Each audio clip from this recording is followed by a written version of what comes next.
Hey, it's Dr. Deer with 5 signs that we don't think for ourselves. We go with the flow, or we go with what's on the internet, or we go with what is trending. You know, I know we are in the age of technology and we have so much information at our hands, but not all information is equal. And a lot of us take the information that we see and preach it as its truth without doing our research. And that leads me to number 1. You heard a few people say a certain thing, and you heard a couple of people say it, and then you take it as truth and you run with it.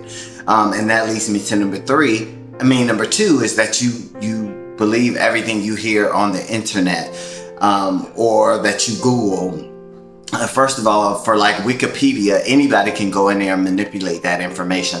So when you're using Wikipedia, that is not a scientific proof. It's not factual information. Anybody can manipulate that data. And that leads me to number 3. You have not researched for yourself or made sure that the information is evidence-based or scientific-based. I'm a researcher.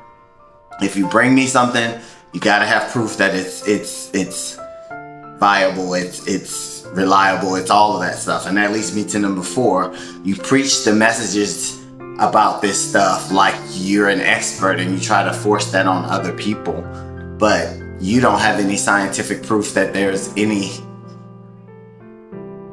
is reliable. And that leads me to number 5. We believe a lot of conspiracy theories, believe it or not.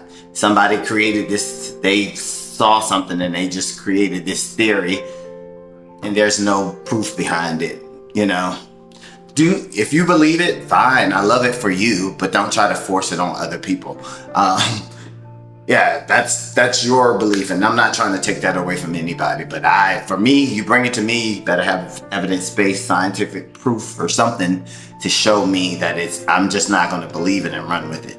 All right, that's my tip. Have a great rest of the week.